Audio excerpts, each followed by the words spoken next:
Mediodía. En Mañanas Blue le contamos lo que es noticia en Colombia y el mundo. Dirige Camila Zuluaga.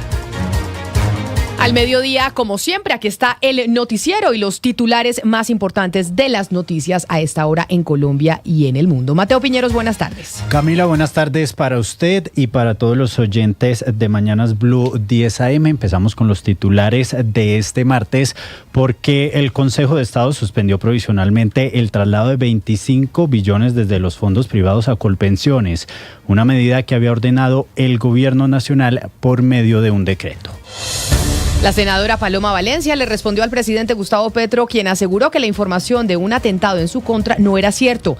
Valencia aseguró que la información le fue suministrada por parte del gobierno nacional.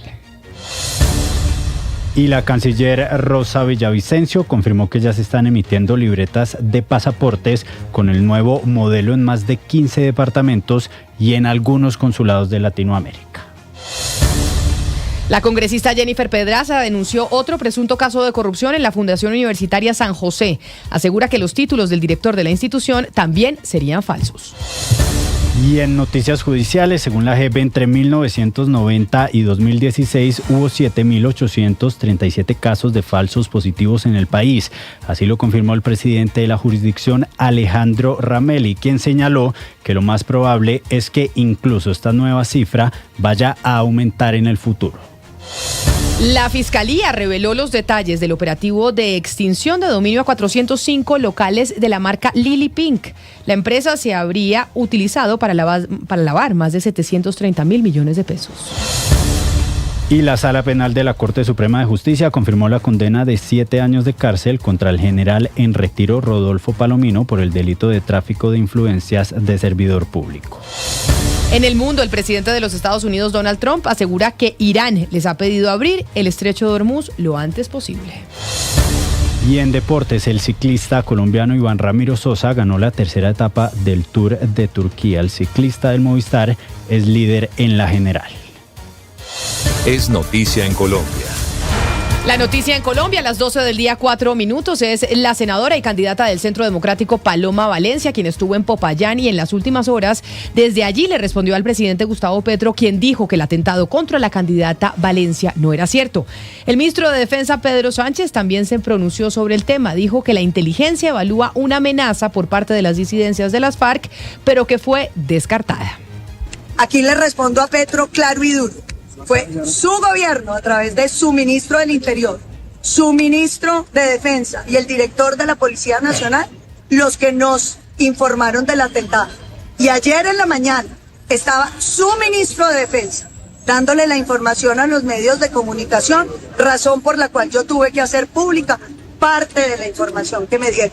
Porque quiero decir que me dieron más información de la que revelé. Entre otras, otro atentado que se está planeando contra mí en el sur del país. Pero claro, a mí no me sorprende que Petro salga a desmentirlo. Como salió a decir que estaba celebrando el cumpleaños muy feliz, mientras más de 20 familias de las víctimas de Cajibío estaban llorando sus muertos. Es noticia en el Valle. Y fue capturado alias David o alias Mi Pez, el cabecilla principal de la estructura Dagoberto Ramos de las disidencias de las FARC. Por este hombre, las autoridades ofrecían recompensa de hasta 1.000 millones de pesos y sería el responsable de los atentados terroristas en Cali. Felipe García. En un operativo adelantado durante la madrugada, las autoridades capturaron a Alex Vintoco Andela, conocido con el alias de David o Mi Pez, señalado como cabecilla principal de la estructura Dagoberto Ramos de las disidencias de las FARC, organización criminal vinculada a la facción liderada por alias Iván Mordisco. La captura fue confirmada por fuentes de la policía, por lo que el director de la institución, el general William Rincón, se desplazó hasta Cali para entregar detalles del procedimiento. El capturado figuraba entre los criminales más buscados del país y era considerado un objetivo prioritario para las autoridades, al punto que el gobierno había elevado la recompensa hasta los 1.000 millones de pesos por información que permitiera dar con su paradero. Según los organismos de inteligencia, alias Mi Pez sería uno de los hombres de mayor confianza de alias Iván Mordisco, máximo jefe de las disidencias de las FARC. Dentro de la estructura criminal tenía un rol estratégico en la coordinación de acciones armadas, expansión territorial y control de economías ilegales. Las investigaciones lo relacionan con varios atentados terroristas ocurridos ocurridos la semana pasada en Cali, hechos que encendieron las alertas de seguridad en esta zona del país. Alias MIPES hacía parte de la estructura de Dagoberto Ramos y, de acuerdo con información oficial, se le atribuyen delitos relacionados con terrorismo, homicidio contra personas protegidas y líderes sociales, desplazamiento forzado, tráfico, fabricación y porte de drogas. Está pasando en Colombia. Y mucha atención, a las 12 del día, 7 minutos, la canciller Rosa Yolanda Villavicencio aseguró que no hay ningún riesgo con la entrada en vigencia en firme del nuevo modelo de pasaportes, por si usted tenía preocupaciones para sacar el documento. Andrés Carmona. Los saludo a esta hora desde la Comisión Segunda del Senado de la República, en donde la canciller Rosa Yolanda Villavicencio responde las preguntas de los integrantes de la comisión frente al nuevo modelo de pasaporte. Recordemos que el próximo jueves 30 de abril termina el contrato que tiene el Estado colombiano con la firma Thomas Gregan Sons, y a partir del 1 de mayo será la imprenta nacional la única que va a producir la libreta de pasaportes. Un proceso que va a tardar cerca de 10 años en este proceso de colaboración con la Casa de la Moneda de Portugal, y que inicia en las instalaciones de la Imprenta Nacional de Colombia con la personalización de las libretas. Precisamente en este debate, la canciller Villavicencio aseguró que no hay ningún riesgo de que Colombia se quede sin la producción de este documento fundamental para el viaje de los colombianos en el país, que incluso hay stock suficiente de nuevas libretas. Ya personas están viajando con estos pasaportes y ya estamos emitiendo en más de 15 departamentos y en todos los consulados de Latinoamérica. Está tomándose ya los datos y elaborándose la personalización de estos pasaportes. Ya la imprenta tiene un stock suficiente del nuevo modelo de pasaporte. Estamos en esta primera fase. Tanto la canciller Villavicencio como la gerente de la Imprenta Nacional, Viviana León, aseguraron que el debate no está en si la imprenta está en capacidades o no de realizar las libretas y de producirlas, sino en el manejo de los datos de los colombianos. Según los funcionarios del gobierno, hasta hoy estos datos serán manejados por una empresa privada, y que lo que se busca garantizar ahora es la soberanía de los datos. Sin embargo, se abstuvieron de responder hasta el momento sobre hechos denunciados por la Procuraduría y la Contraloría, como por ejemplo el hecho de que en estos momentos las nuevas libretas las estén produciendo mayoritariamente una empresa francesa que está mencionada en un escándalo de corrupción. Gracias, Andrés. Y cambiamos de tema porque el informe de la plataforma DataCif 2026 evidenció que el gasto de bolsillo en medicamentos en Colombia aumentó un 18,4%. El mercado alcanzó los 31,7 billones en 2025. Jessica Gutiérrez. El gasto de bolsillo en medicamentos en Colombia continúa en aumento, según revela el informe DataCif 2026, presentado por la Asociación Colombiana de la Industria Farmacéutica. Pues de acuerdo con el reporte, entre el 2021 y el 2024, el gasto per cápita de los hogares pasó de 91.200 pesos a 108.000 pesos, lo que representa un incremento del 18,4%. Este aumento se concentra en medicamentos esenciales, especialmente en analgésicos, que crecieron un 25%, y antidiabéticos orales, con incrementos superiores al 79%. El informe también muestra que en el mercado farmacéutico alcanzó los 31,7 billones de pesos a septiembre del 2025, con un crecimiento del 10,07% frente al año anterior. Estas cifras evidencian un aumento en el valor del mercado y en paralelo al mayor gasto directo de los hogares, pues DataCif se presenta como una herramienta de análisis que consolida datos sobre consumo, producción, importaciones y comportamiento del sector farmacéutico. Es noticia judicial. Y la noticia judicial a las 12 del día, 11 minutos, tiene que ver con la JEP, quien asegura que entre 1990 y el 2016 hubo en Colombia 7.837 casos de falsos positivos. Así lo confirmó el presidente de la Jurisdicción Especial, Alejandro Ramelli, al señalar que lo más probable es que incluso esta nueva cifra vaya a aumentar en el futuro. Salima Feris. La Jurisdicción Especial para la Paz actualizó la cifra de víctimas de falsos positivos al pasar de 6.402 a 7.837 casos documentados en el país. El presidente de la JEP, Alejandro Ramelli, explicó que este incremento responde a la ampliación del periodo de análisis que inicialmente cubría los años 2002 a 2008, pero que ahora se extendió entre 1990 y 2016. Entonces lo más probable es que incluso esta nueva cifra pues vaya a aumentar en el futuro, pero la razón es esa: se amplió el periodo, digamos, de constatación de información y se ampliaron las bases de datos que inicialmente se han manejado. Esa es la explicación. Según detalló el magistrado, la actualización obedece a un proceso de verificación de información donde la unidad de análisis de información de la JEP incorporó nuevas fuentes que no habían sido consideradas en el cálculo inicial. Entre ellas se incluyeron bases de datos de la Procuraduría y cerca de 1.000 informes entregados por víctimas. Y la Sala Penal de la Corte Suprema de Justicia confirmó la condena de 7 años de cárcel contra el general en retiro Rodolfo Palomino por el delito de tráfico de influencias de servidor público. Señala el alto tribunal que el exdirector de la policía incurrió en una inaceptable desviación del poder al interferir en la captura del empresario Luis Gonzalo Gallo. Sergio Barbosa. Hola Mateo, buenas tardes. Sí señor, la Sala Penal de la Corte Suprema de Justicia acaba de ratificar esa condena de 7 años de cárcel en contra del exdirector de la policía. Estamos hablando de Rodolfo Palomino, y es que ha dicho el alto tribunal que él tuvo una reunión en su casa con una fiscal para abordar una investigación relacionada con 14 personas vinculadas al Fondo Ganadero de Córdoba, y que en ese encuentro el entonces alto oficial pues planteó la posibilidad de frenar la captura de uno de los implicados, a quien describió como una persona muy influyente. Estamos hablando del empresario Luis Gonzalo Gallo, y por estos hechos la Sala de Primera Instancia de la Corte Suprema de Justicia lo condenó en 2024 a 7 años, a condena que confirma la misma Sala Penal de la Corte Suprema de Justicia, en un duro pronunciamiento en donde además señalan a Palomino, como usted muy bien lo decía, de incurrir en una inaceptable desviación de poder al utilizar su cargo como entonces director de la policía para influir en este tipo de decisiones. Es noticia económica.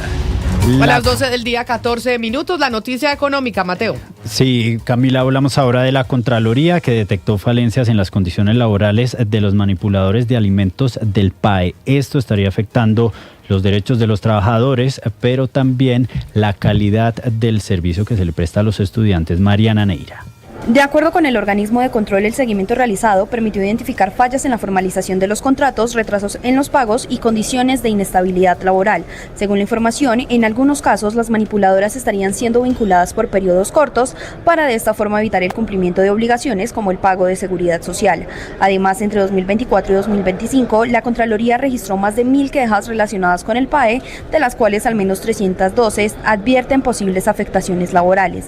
El ente de control advirtió que estas prácticas no solo afectan los derechos laborales, sino que también representan riesgos en el uso adecuado de los recursos públicos. De hecho, durante 2025 se identificaron cerca de 30 hallazgos en auditorías de cumplimiento, de los cuales 20 tienen presunta incidencia fiscal por más de 18.600 millones de pesos, recursos que estarían asociados a sobrecostos en el programa. En este sentido, la entidad hizo un llamado al Ministerio de Trabajo para que adelante acciones de inspección, vigilancia y control con el fin de verificar el cumplimiento de las normas laborales de operación del PAE y garantizar la protección de estas trabajadoras.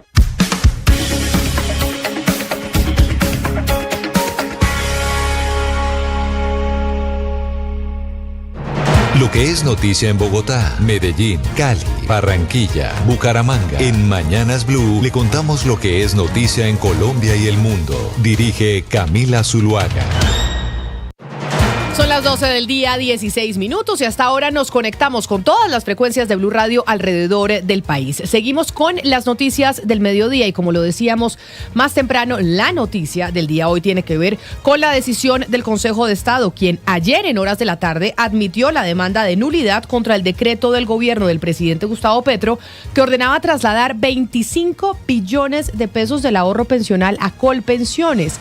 Esa medida la aceptó ayer el Consejo de Estado, la demanda de nulidad, y hoy, hace algunos minutos, a través de una comunicación pública, a través de su página de internet, el Consejo de Estado dice que pone una medida cautelar y suspende ese decreto que ordenaba el traslado de esos 25 billones de pesos. ¿Cuánto se demorará el Consejo de Estado en tomar la decisión de fondo? Ya será para el próximo gobierno. Carlos Alberto Zambrano es ex consejero de Estado y está con nosotros a esta hora en la línea. Doctor Zambrano, bienvenido, mil gracias por atendernos. Muy buenas tardes y con el mayor gusto.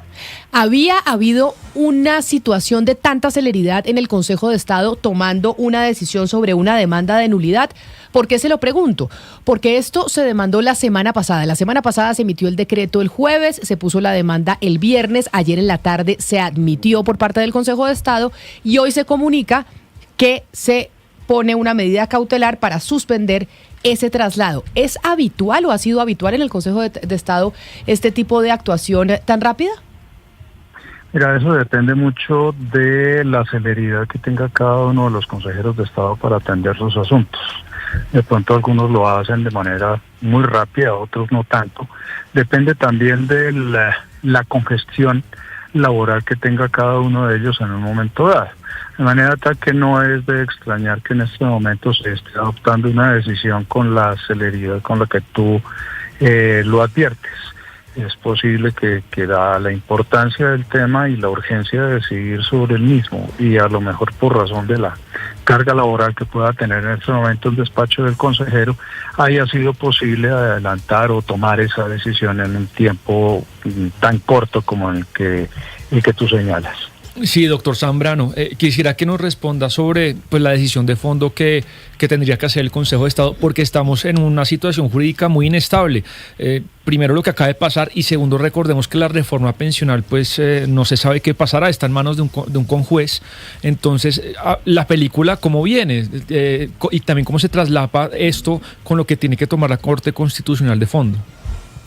Ok, mira, la ley 2381, que es la ley de reforma pensional, que se expidió en el año 2024, como tú la notas, pues está demandada en la Corte Constitucional, pero su entrada en vigencia está suspendida salvo respecto de dos artículos, que son los artículos 12 y 76 de esa ley, los cuales por consiguiente ya están vigentes. Y es precisamente el parágrafo del artículo 76 el que ordena que los recursos que existan en las cuentas de ahorro individual de las personas que opten por cambiar de empresa que le maneja su pensión deben permanecer en esas cuentas hasta el momento en que se consolida el derecho a pensionarse. Y el decreto que acaba de expedir el gobierno ordenando el traslado de estas sumas de dinero a Colpensiones resulta contrario precisamente al parágrafo de ese artículo 76, de manera tal que no hay, digamos en este momento, una disposición que impida, por decirlo de alguna manera, que se adopten decisiones como la que acaba de adoptar el Consejo de Estado. En la medida en que ese artículo 76, que ordena que esos recursos permanezcan en las cuentas de ahorro individual en las que se encuentran en este momento, respecto de quienes optaron por el traslado de un régimen a otro, permanezcan en esas cuentas. Y el decreto que acaba de ser suspendido por el Consejo de Estado, según lo que se decide en la medida de suspensión provisional, precisamente dice lo contrario, que es que los recursos se tienen que trasladar inmediatamente a Colpensiones, lo cual resulta de bulto contrario a ese parágrafo de ese artículo 76, y eso es lo que le permite entonces al Consejo de Estado, específicamente a su sección segunda, adoptar la medida de suspensión provisional de los efectos del decreto demandado, mientras se decide de fondo por ser contraria, por lo menos en apariencia, a ese parágrafo del artículo 76 de la ley 2381. Doctor Zambrano, cuando les contábamos a los oyentes la noticia de esta decisión que toma hoy el Consejo de Estado de suspender provisionalmente los efectos de este decreto, pues recordábamos la decisión que también había tomado la Corte Constitucional en enero respecto a la declaratoria de emergencia económica que el gobierno declaró después de que se hundiera la reforma tributaria, y mencionábamos que no era tan común oír esa suspensión provisional. ¿Hay realmente una diferencia aquí y las Cortes están tomando más la decisión de suspender de manera provisional que antes no se hacía? No, para nada. La figura de la suspensión provisional de los efectos de los actos administrativos, como el decreto que acaba de ser suspendido por el Consejo de Estado, es una figura que incluso está contemplada en la Constitución Política. No recuerdo en este momento exactamente en qué artículo, pero tiene su raíz allá en las disposiciones de la Constitución. Y es una figura que existe en el ámbito jurídico incluso desde antes de la Constitución del 91. Ya desde esa época han decretado muchas veces la suspensión de los efectos jurídicos de los actos administrativos, aun cuando no es una cosa muy habitual, porque antiguamente se exigía que hubiera una manifiesta violación por parte de la norma que era objeto de demanda respecto de aquella que en la demanda se citaba como transgredida por esa que se suspendía. Hoy en día ya no existe ese requisito de que la transgresión sea manifiesta. Puede haber un estudio que no puede ser absolutamente de fondo, pero que sí debe ser detenido para que el juez que tiene a su cargo, en este caso el consejero de Estado que tiene a su cargo la decisión sobre la demanda que se ha presentado contra el decreto, pueda analizar si por lo menos en apariencia la disposición resulta contraria, en este caso al artículo 76 de la ley 2381, y si lo encuentra así puede perfectamente decretar esa suspensión provisional como lo ha hecho en este momento, pero eso es una tarea o una posibilidad más bien que existe desde hace muchos años prevista en nuestra legislación y, como te digo, incluso está prevista en la Constitución.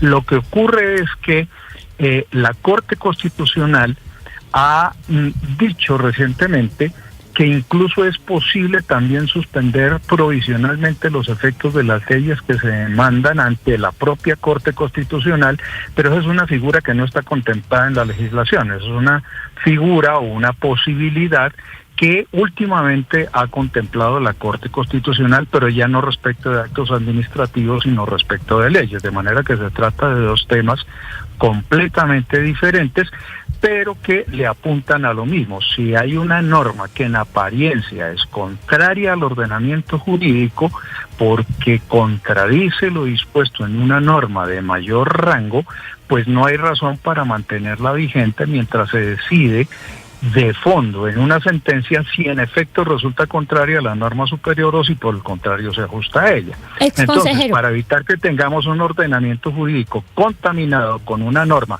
contraria a derecho mientras se decide en sentencia sobre su suerte, hay la posibilidad de suspenderla provisionalmente. Llámese ley, según Corte Constitucional, o llámese acto administrativo, según el Código de lo Contencioso Administrativo. En ese sentido, digamos, explicando por qué se da esta decisión temporal de suspender el decreto mientras se decide de fondo, pero entendiendo las características de este decreto y también lo que está en la Constitución y lo que usted pues nos ha venido explicando con amplitud, ¿puede darse una decisión de fondo del Consejo de Estado de detener o más bien anular este decreto del todo?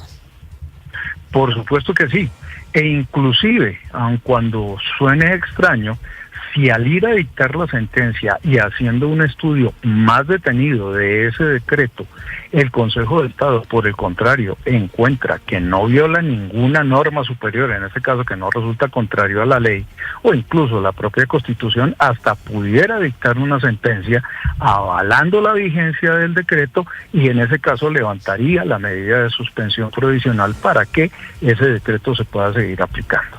Pues es el exconsejero de Estado Carlos Alberto Zambrano explicando también esta decisión que conocimos hoy de medida cautelar del Consejo de Estado frente al decreto que había publicado la semana pasada el gobierno del presidente Gustavo Petro ordenando el traslado de los 25 billones de pesos de los fondos privados a Colpensiones. Exmagistrado Zambrano, gracias por estar con nosotros. Con todo gusto y a sus órdenes. 12 del día, 26 minutos. David, nos contactamos con el Ministerio del Trabajo, con el ministro Antonio Sanguino. ¿Qué dijo el ministro sobre esta decisión? ¿Qué ha dicho el gobierno sobre la decisión del Consejo de Estado? Camilo, una respuesta muy corta. Dice, estamos preparando un pronunciamiento como gobierno en cabeza del presidente. Puntos suspensivos. Porque ahora, Oscar, recordemos que ayer se dio a conocer una directriz de la Presidencia de la República que solo será el presidente Gustavo Petro el vocero de las comunicaciones o tendrá él que autorizarlas.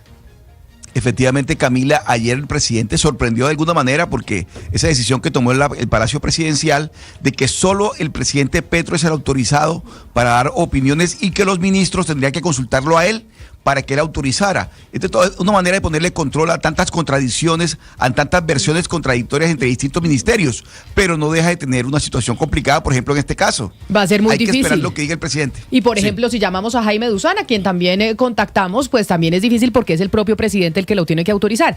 Ya sabemos que el mandatario no tiene comunicación directa siempre con su gabinete, y esa ha sido una de las quejas de todos los ministros que han salido, y es que no ven al presidente nunca, que veían a Laura Sarabia y veían a otras personas. Entonces uno sí se pregunta, ¿quién es el que estaba tomando la decisión? ¿Será Armando Benedetti, ministro del Interior, que sí lo hemos visto, Ana Cristina, hablar recientemente en las últimas horas a medios de comunicación?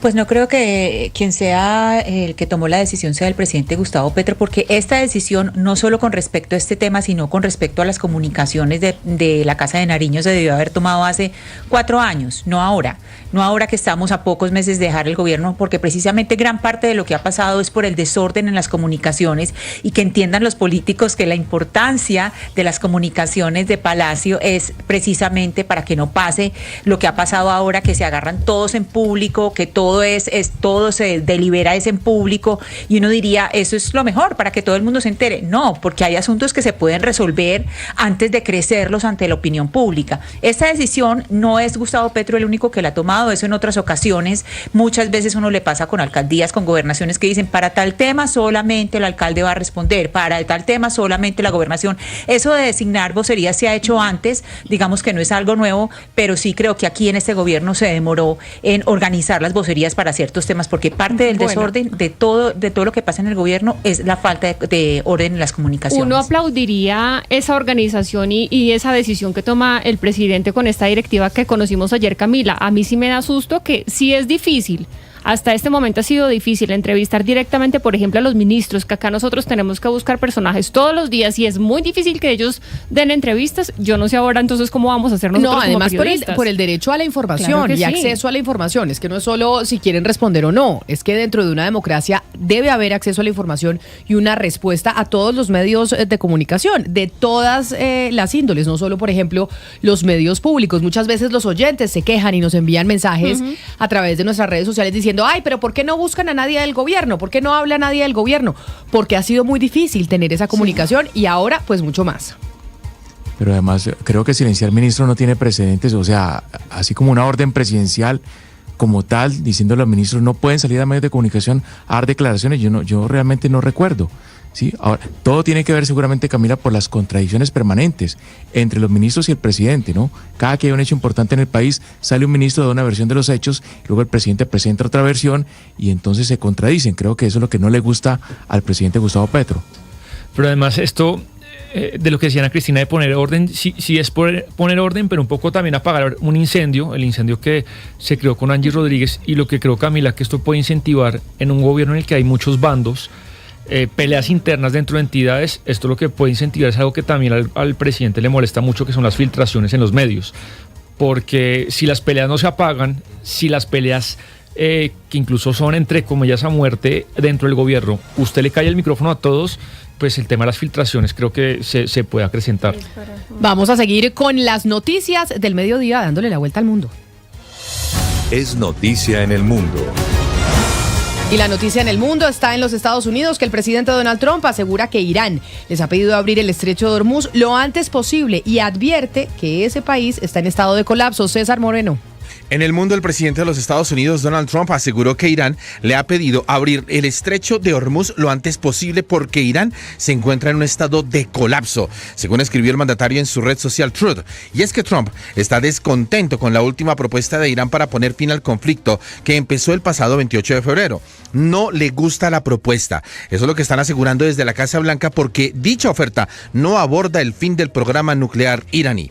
Mientras, la situación sigue tensa allí en el terreno, en el estrecho de Hormuz. Estados Unidos informó que un destructor de la Marina detuvo a un petrolero de bandera iraní tras intentar dirigirse a un puerto del país persa. La declaración de Trump llega en una jornada en la que el presidente recibió al rey Carlos de Inglaterra en el segundo día de una visita de Estado de 4 días del monarca y su esposa Camila para tratar de reencauzar la relación bilateral entre los dos países, precisamente dañada por la guerra en Irán.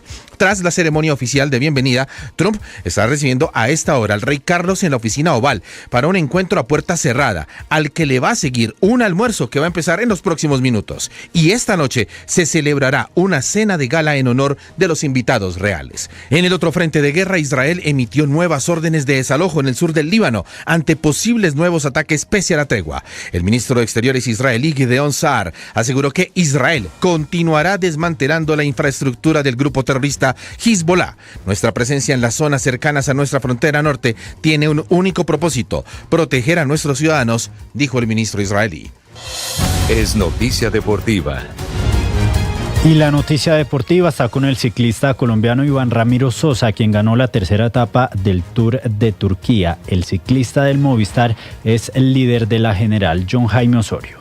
Iván Ramiro Sosa volvió a ganar y lo hizo a lo grande. El colombiano se impuso en la tercera etapa del Tour de Turquía con final en el Alto de Quirán y además se convirtió en el nuevo líder de la clasificación general. 4 años después de su última victoria, el corredor del equipo español Ken Pharma firmó una auténtica exhibición en la montaña. A 5 kilómetros de la meta lanzó un ataque contundente, dejó atrás a todos sus rivales y se fue en solitario rumbo al triunfo.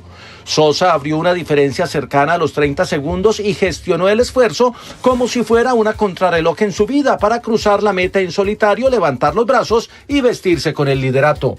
Es una victoria muy especial para el colombiano, que venía de superar una operación en la arteria ilíaca en la temporada pasada. Hoy no solo volvió a ganar, también confirmó que está de regreso en su mejor nivel. La carrera en Turquía es de 8 etapas y termina el próximo domingo. Es tendencia en Colombia.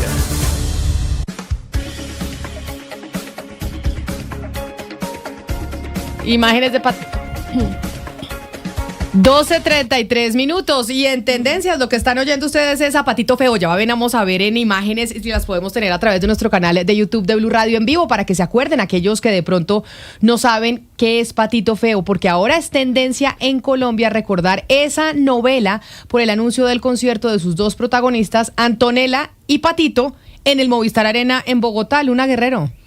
Así es, pues las actrices y cantantes Brenda Asnícar y Laura Esquivel, recordadas por protagonizar la icónica serie Patito Feo, confirmaron que su gira Amigas del Corazón llegará a Colombia como parte de su tour mundial. Páramo Presenta anunció que el concierto se realizará el próximo 23 de septiembre en el Movistar Arena. A través de sus redes sociales celebraron el anuncio con sus seguidores. Abro comillas, la espera terminó, por fin cumpliremos este sueño. Tenemos una cita el 23 de septiembre con Laura y Brenda. Indicaron en un mensaje que generó expectativa entre los fanáticos. En cuanto a la boletería, la preventa comenzó hoy, 28 de abril, a las 10 de la mañana, mientras que la venta general estará disponible a partir de este jueves 30 de abril en el mismo horario. Las intérpretes de Patito y Antonella, personajes que marcaron a toda una generación, llegarán al país para revivir sus grandes éxitos. Con canciones como Las Divinas, Tango Llorón, Amigas del Corazón y Ahora Qué y Fiesta, las intérpretes estas canciones harán parte de su repertorio con el que prometen un espectáculo cargado de nostalgia.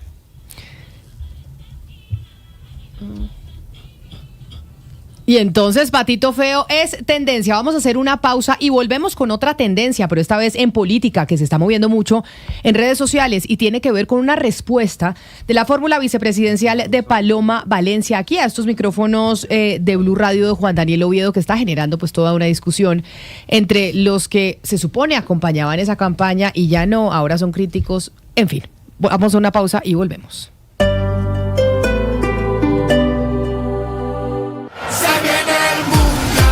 Faltan 44 días para la Copa del Mundo.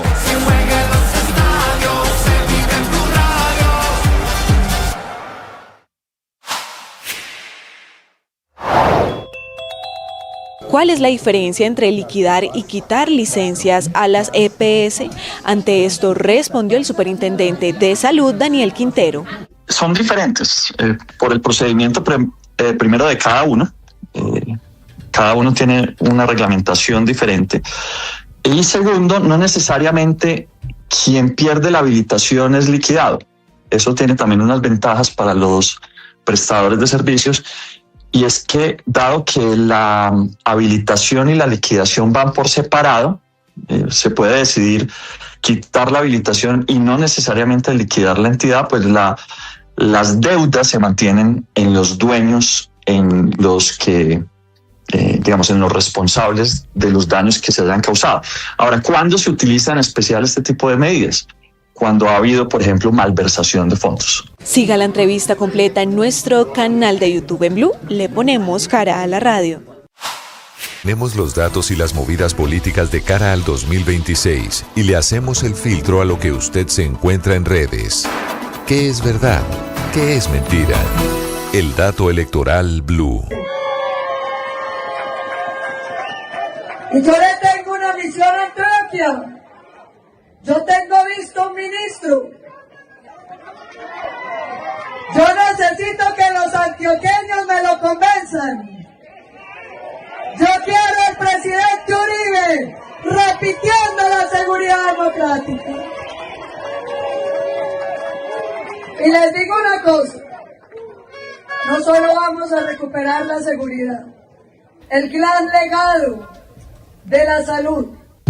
Esta fue una declaración en tarima de la candidata presidencial Paloma Valencia, quien acompañaba al expresidente Álvaro Uribe, Lucas, el fin de semana, diciendo que quería que el expresidente Uribe fuera su ministro de Defensa. Sí, señora, en Santa Rosa de Osos, en Antioquia, dio esta declaración en un evento de campaña, Camila, el pasado sábado 25 de abril. Y por eso, ayer en entrevista con nuestro compañero Ricardo Ospina, su fórmula vicepresidencial, Juan Daniel Oviedo, cuando le preguntan si está de acuerdo con que pues un ministro de Defensa o el ministro de Defensa de su gobierno sea el expresidente Álvaro Uribe, y esto contestó.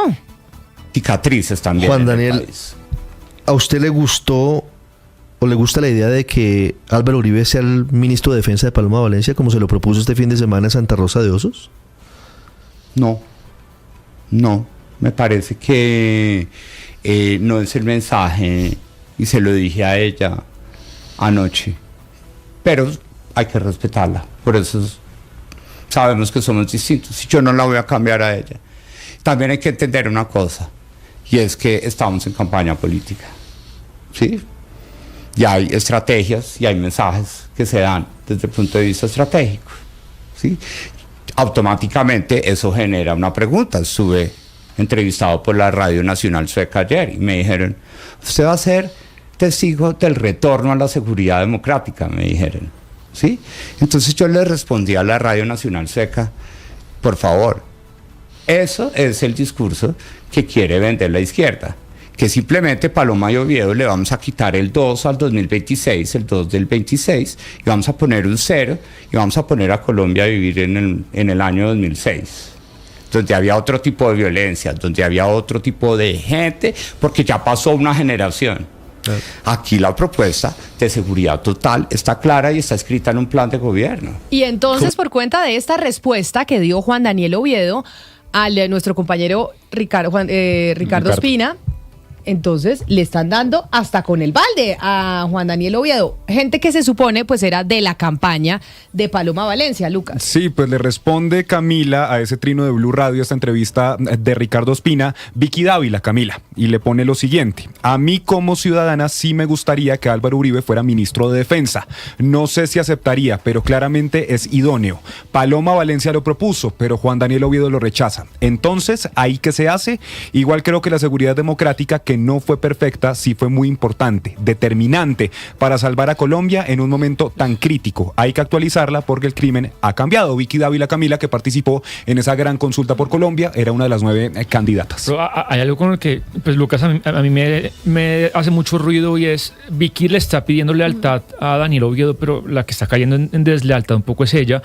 Oviedo al final tiene unos votos y le imprime su carácter a la campaña, no es una adhesión de partido a partido, pero sí la promesa, porque acuérdense que estuvieron acá 4 de los 7, los demás estuvieron afuera, y les preguntamos, ¿el que pierda acompaña? Y todos sí, el que pierda acompaña. Y me parece que un poco incitar a la fractura no es acompañar. Entonces no sé si Vicky Dávila le dice desleal a Oviedo, pero ella tampoco está haciendo todo lo leal que debería ser, que es, entiendo yo, abrazar con todos los peros, Jennifer, que Paloma Valencia sea la presidenta del país. Es que ahora está hablando como periodista, acuérdese, que ella volvió al rol de periodista, entonces pues ahora, aunque dice en el trino que habla como ciudadana, pero pues obviamente se puso el sombrero de periodista otra vez, con el que le queda más fácil hacer este tipo de comentarios, Camila, pero más allá de las reacciones y de estas riñas o tensiones dentro de lo que fue la gran consulta por Colombia, a mí sí me parece, Camila, que Paloma Valencia nos ayuda con este tipo de comentarios. Hay mucha gente que obviamente extraña al expresidente Álvaro Uribe, pero aquí lo que están tratando de hacer, según lo que uno ve cuando traen a Juan Daniel Oviedo, es captar al centro. Y esto es como volver y tener siempre al padrino, al papá, siempre presente. Claudia López lo menciona en cada una de sus intervenciones y trinos. Yo si gobierno, dice Claudia, no tendré ningún papá, ni Petro ni Uribe. Y Paloma Valencia, con este tipo de comentarios, lo que parece es que fuese a gobernar de esta manera. Claro, pero ahí por eso en la respuesta de Juan Daniel Oviedo, él dice hay que entender que estamos en campaña. Y la primera vuelta aquí, los que están compitiendo son Abelardo de la Espriella y Paloma Valencia. Pero tienen que definirse qué estrategia van a seguir.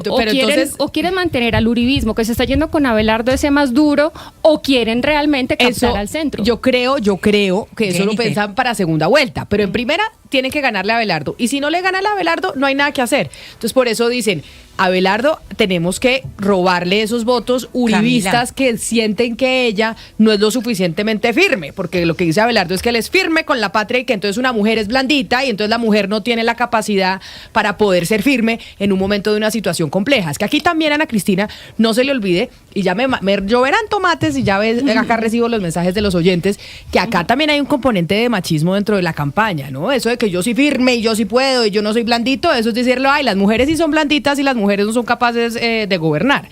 Ahí está la discusión, y por eso la estrategia, creo yo, no he hablado con esa campaña, es competirle a Abelardo en primera vuelta. En segunda ya llamarán a los de centro, como dice Jennifer, y tendrán otra estrategia para competirle a Cepeda, si es que logran pasar a segunda. Sí, aquí lo hemos dicho varias veces en este programa, Camila, que la competencia en primera vuelta es entre Paloma Valencia y Abelardo de la Espriella, precisamente por la dureza pues que pensábamos que se iban a correr más para el centro. No, ya la lucha es entre ellos dos en esta primera vuelta. Y aquí quiero poner énfasis en una cosa. Al principio de esta noticia, Lucas nos decía, este discurso se dijo en Santa Rosa de Osos. Eso no es nada gratuito, porque le quiero recordar a todos los oyentes que Santa Rosa de Osos es el lugar donde en abril de 1993 se registró el primer crimen atribuido al grupo paramilitar de los 12 Apóstoles. Y recordar que el hermano de Álvaro Uribe, Santiago Uribe Vélez, está condenado precisamente a 28 años de prisión por delitos relacionados con la conformación de los 12 Apóstoles. Entonces es un lugar, digamos, seguro para mandar este tipo de mensajes, de este tipo de mensajes que son tan fuertes, y más hablar pues de un Ministerio de Defensa que es, digamos, como la tapa de todo para retornar a la seguridad democrática. Entonces no es solamente el discurso, sino dónde se pronuncia el discurso, que aquí tiene relevancia. Mezclar Santa Rosa de Osos con este discurso sí me parece que no ha lugar, pues. O sea, nada que ver. El tema de que Santa Rosa de Osos, con lo que acaba de pasar, no creo que sea el comentario adecuado para lo que ocurrió realmente. En este asunto lo que pasa, Camila, es que el uribismo, y la disputa es por el uribismo. ¿Quién es más uribista? Y Paloma quiere ser más uribista que Abelardo, y están disputándose esos votos. Ese es el mensaje concreto y directo. Y otra cosa, Oviedo no es la copia de Paloma, no, Oviedo es diferente. Por eso le gustó la fórmula a mucha gente, porque son distintos y están buscando acuerdos en medio de la diferencia. Lo dijeron desde el primer día, eso no tiene ninguna discusión. Camila, Oviedo habla lo que piensa, lo dice con sinceridad, sin filtros, sin cálculos políticos, y creo que esas contradicciones entre Oviedo y Paloma Valencia las vamos a ver durante la campaña, y si son gobierno las vamos a ver permanentemente, ¿sí? Yo sí estoy de acuerdo con Juan Daniel Oviedo. Yo creo que Paloma Valencia debería al menos intentar desuribizar su campaña política para ganar más votos de centro. Aquí la discusión está entre quienes creen que Paloma Valencia le gana a Abelardo de la Espriella en primera vuelta conquistando ese voto uribista, o le gana conquistando los votos de centro. Hay quienes dicen ella solo le va a ganar a Abelardo de la Espriella conquistando los votos de centro, porque cada vez que pone a Uribe al lado o dice que Uribe es su papá o su ministro de Defensa, se van votos para donde Claudia López o Sergio Fajardo. Y hay quienes dicen que no, que esos votos de Claudia López y Sergio Fajardo en la urna van a llegar casi que a cero, porque el voto útil los va a moler. La encuesta de Inbamer creo que le dio una pista a la campaña de Paloma. La caída muy fuerte, y ayer lo comentamos, de Claudia y de Fajardo se le fueron a ella, porque Abelardo no suma mucho. Y la subida de ella es proporcional con la caída de Fajardo. O sea, usted sí dice hay que conquistar el centro, a los uribistas. Pues la señal de Inbamer le da eso. Y quería rápido, Camila, porque la encuesta de Inbamer es muy larga. Los medios suelen solamente poner la intención de voto, pero una pregunta que puede dar pistas de lo que estamos discutiendo, Camila. Vea, le preguntaron en Inbamer a las personas si está de acuerdo o no con que los expresidentes de Colombia influyan en la vida política del país. ¿Qué cree que pasó? ¿Cuántos dicen que están en desacuerdo con que pase eso? Yo creo que están en desacuerdo con que influyan el 80%. 67%. Es decir, la gran mayoría de los colombianos no les parece, pues no están de acuerdo con que los expresidentes influyan tanto. Entonces no sé, esto de ser como súper uribista, si será como lo adecuado. Es noticia política. Y después de las noticias electorales tenemos noticias políticas de debate de control político en el Congreso este 29 de abril por la libertad de los colombianos detenidos en Venezuela. Lina. Sí, así es, Camila. Noticia en el Congreso se va a llevar a cabo en la Comisión Quinta del Senado y los citantes son los representantes Germán Rogelio Rosso, también el representante José Jaime Uzcategui y la representante Susana Gómez Castaño, más conocida como Susana Boreal. Habla el representante Germán Rosso sobre este debate. Bueno, el día miércoles llevaremos un importante debate de control político para los cuales hemos citado a la canciller para que concurra a la Comisión de Derechos Humanos, de igual manera al embajador de Colombia en Venezuela, para que tratemos sobre la situación que presentan los colombianos que se encuentran privados de su libertad en Venezuela. A esos colombianos que no se les ha llevado un juicio justo, que hoy sus familias no pueden visitarlo, que hoy no se sabe la situación de salud de cada uno de ellos. Y es que, Camila, nosotros le hemos hecho seguimiento a esta situación de los colombianos detenidos en Venezuela. A hoy me decían algunos de los familiares que ya no les contestan en el Ministerio de Relaciones Exteriores, que ya no les contesta el vicecanciller. Por eso está citada la canciller Rosa Yolanda Villavicencio. También está citado el ministro de Defensa Pedro Sánchez, entre otros funcionarios del Gobierno Nacional, en el marco de la Comisión de Derechos Humanos del Congreso de la República, pero físicamente tendrá lugar en la Comisión Quinta del Senado. En Blue Radio vivimos las historias que transforman al mundo. Nos conectamos con los escritores que serán protagonistas en la Feria Internacional del Libro de Bogotá. Te conectamos con las ideas y conversaciones que marcan el presente y el futuro. Mañanas Blue 10 a.m. en la Feria Internacional del Libro. Y hablando de la Feria del Libro, Ana Cristina, las escritoras y editoras de Colombia armaron la espantosa, literalmente armaron la espantosa en la edición 38 de la Feria del Libro, en un pronunciamiento que exigía paridad y enfoque de género en el diseño en el sector editorial colombiano. ¿Por qué la espantosa?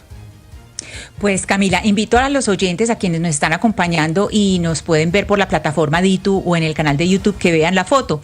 Es una foto de la inauguración de la Feria del Libro de Bogotá, donde es una mesa de 12 personas y solamente hay una mujer, y además la única mujer no es escritora. La única mujer que hay es precisamente la ministra de Cultura. Resulta que en la inauguración siempre hay esa mesa principal, que es larga. Este año estuvieron presentes, por ejemplo, el embajador indio en Bogotá, Shiri Van Luma, porque pues India es el país invitado de honor, el escritor colombiano Juan Esteban Constaín, entre otros, y de gente de la Cámara Representante colombiana del Libro.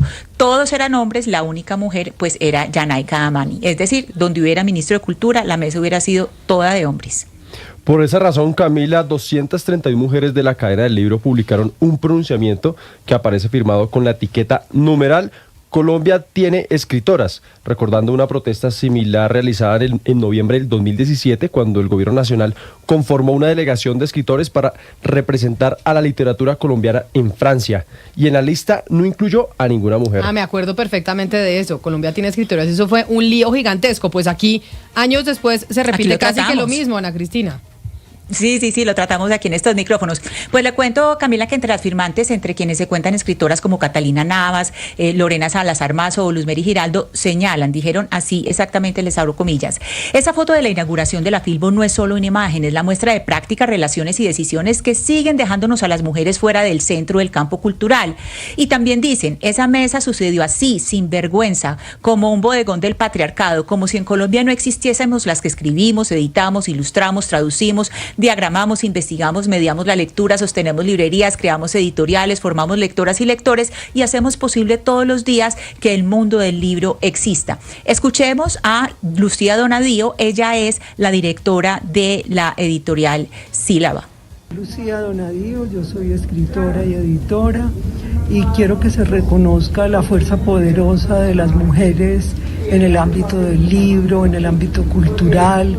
Las mujeres somos editoras, correctoras, ilustradoras, libreras, cargadoras de libros. Hacemos una labor enorme y es justo que esa labor se reconozca y seamos escuchadas y participemos con nuestra voz en los eventos de inauguración de la Filbo.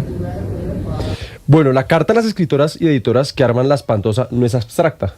Plantean preguntas concretas a la editora de la Filbo, Adriana Ángel Forero, quien ha liderado este proyecto durante años, porque su voz no ocupa un lugar central en este momento inaugural. ¿Qué jerarquías operan ahí? ¿Quién decide quién habla y quién queda en la foto? Pues Ana Cristina y Cablia nos comunicamos con la Feria del Libro y aseguran que no hay un pronunciamiento oficial sobre esta foto. Sin embargo, me comparten un comunicado donde señalan que el 57% de la programación son de escritoras frente a un 43% de hombres. Y entonces, ¿por qué no se vio así en la presentación? ¿Y por qué no hay comunicado oficial? O sea, la Feria del Libro aquí sí tiene que responder algo. Si les parece tan importante y había 57% de mujeres en la programación, pues eso debía representarse también en la mesa inaugural. Y esa carta que usted nos la mostraba, Ana Cristina, termina diciendo una cosa que es importante para que los oyentes que ya empiezan a decir, ya llegaron estas feministas fregando la vida con la Feria del Libro y no sé qué. Ellas lo que dicen en la carta es que esta es una forma de exclusión que tiene efectos muy concretos. Define quién es visible, quién es leída, quién es invitada, quién es traducida, quién circula, define quién existe en la conversación pública. Y por eso ellas mencionan que no basta con que publiquen sus libros, sino estamos en los espacios donde se construye legitimidad. Así que, pues que bien que armen La Espantosa y que la Feria del Libro, ojalá, insistamos, David, que tengan pronunciamiento oficial. ¿Por qué razón ahí no había mujeres escritoras y mujeres de la industria cuando ellos mismos están respondiendo que claro que hay, porque el 57% de la programación está en 57% Camila, de la programación está es que hay más razones para la carta. A mí me llama ellos la mismos con ese Cristina, comunicado. Yo no sé si usted tenga la respuesta porque no estaba, por ejemplo, la directora de la Feria del Libro, que es una mujer en la mesa inaugural. Es que ni ella estaba. Claro, y esa pregunta fue la pregunta que les trasladamos y nos respondieron con el comunicado que nos acaba de exponer David, porque es que hay varias preguntas, porque pues la misma directora debería estar ahí como varias de las invitadas, pero es esta cosa que siempre es muy normal, digamos, se ha normalizado que este tipo de mesas tengan todos estos señores que sin duda son señores muy importantes, pero es que la presencia de las mujeres no solamente es esa mayoría de la que nos habla el comunicado, porque es que el comunicado lo que hace es darle más razones a la carta. Si son tantas las mujeres escritoras, ¿por qué no están ahí en los espacios que le dan legitimidad? En esa foto que es la que circula en todas partes, que es la foto de la inauguración. Mira, Camila, perdóneme, pero no le traigo una autora. Ay, justamente no le puedo hablando creer. de estos temas, le traigo un autor, sí señora, pero es muy bueno porque ha generado todo tipo de noticias y ha llamado mucho la atención en la Feria Internacional del Libro. Estuvo también exponiendo en el marco del High Festival, va para Nueva York, estuvo en Guadalajara y por eso yo digo, bueno, vamos a contarle a la gente de qué se trata Macondo York. Acá tengo el libro, es un libro gráfico, no es un libro literario como para hacer meterse uno en la historia de una novela, pero es la mirada de Gabriel García Márquez sobre una ciudad tan convulsa y pues tan cosmopolita como es Nueva York, donde Gabriel García Márquez pues tuvo muchas experiencias. Sí, Iván Onatras, el autor de Macondo York. Gracias, Iván, por estar con nosotros. Bienvenido. Muchas gracias por la invitación. Aquí desde la Filbo, pensándolos y invitándolos a que vengan a la exposición más grande que ha tenido la Feria del Libro de Bogotá en los últimos años. Tenemos 88 paneles que cuentan la historia de Gabriel García Márquez y la relación que tuvo Gabriel García Márquez sobre Nueva York con fotos, con 224 fotos urbanas. Pero además ahí quienes se conectan con nosotros a través de nuestro canal de YouTube de Blue Radio en vivo ven a Iván Onantra desde la Feria del Libro y se alcanza a ver un poco de esa exposición que tenemos que ir a ver. Que básicamente, Claro. Iván, para que nos muestre, gracias por hacernos de camarógrafo también, además de invitado, es el libro impreso, cada una de las páginas, Camila, que son maravillosos porque tienen coloridos, son grafitis, textos escritos en paredes que hay en Nueva York y que Iván, entiendo, usted fue fotografiando durante muchos años hasta que por fin le hizo clic y dijo, bueno, vamos a unir a Macondo, que es esta ciudad mágica de Gabriel García Márquez, con Nueva York. ¿Cómo fue esto? El libro del proyecto nace de un taller que hace la Fundación Gabo en la ciudad de Nueva York que se llamaba Narrar Nueva York desde la mirada de Gabo. Entonces, esto se hace en el marco de la Feria del Libro de Nueva York y de ahí nace el proyecto, donde me doy cuenta de que hay una relación muy fuerte, porque la ciudad de Nueva York en el año 2014 le da el día de Gabo le dona un día a Gabriel García Márquez como el día de García Márquez en la ciudad de Nueva York. ¿Y cuáles son esas impresiones de Gabo que tiene sobre Nueva York? Porque una de las primeras imágenes de lo escrito en su libro dice: Nueva York, siempre tan desigual y siempre tan originalmente americana. La escribió en 1950. ¿Cuáles son esas impresiones? ¿Cómo vio Gabo a esta ciudad? Pues en 1950 Gabo tenía más de 20 años y solo conoce Nueva York 11 años después. Entonces me llama mucho la atención que sea tan osado poder escribir sobre una ciudad sin conocerla. Después de eso, en su labor periodística, en su trabajo periodístico, él sigue escribiendo sobre la ciudad de Nueva York y con muchísimo humor, y la exhibición lo que muestra es cómo las palabras de Gabo todavía están vigentes y parece que nos hablara de una Nueva York de hoy. Y también hay una historia, Camila, muy curiosa, una anécdota muy impresionante de Gabriel García Márquez viajando con su esposa y con muy pocos dólares en el bolsillo hacia México por tierra. Cuéntenos un poco de esa historia que usted también la mete aquí en su libro. Claro, Gabo en 1961 viaja a Nueva York a vivir con su primogénito y con su esposa como periodista de Prensa Latina. Le toca salir de Nueva York en bus porque lo amenazan y no se sabe quién lo amenaza y tal, y viajan por un mes por todo el sur de Estados Unidos hasta llegar a México. O sea que Nueva York se vuelve un puente entre Colombia y México, porque 5 años después describe o acaba 100 años de soledad. Me ha sorprendido mucho que este libro es la segunda edición, pero realmente fue publicado hace muy poco y ha estado en muchas ferias e incluso va a estar ahora en Grecia, también va a Nueva York. ¿Por qué ese interés del mundo en esta relación entre Nueva York y Gabriel García Márquez?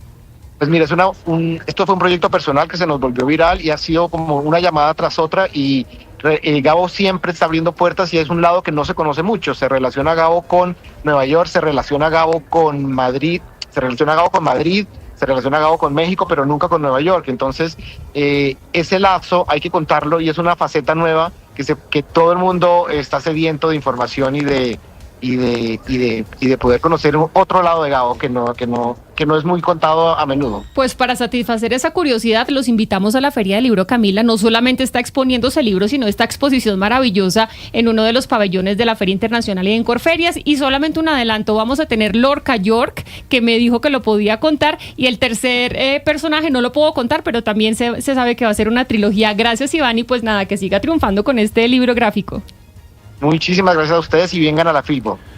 Y hablando de la Filbo, muchos oyentes me están escribiendo en el 301-764-4108, nuestra línea de WhatsApp, sobre el tema de la carta que estábamos referenciando de la Filbo, Ana Cristina. Y un oyente me dice: Camila, en esa mesa no había escritores, solo burócratas.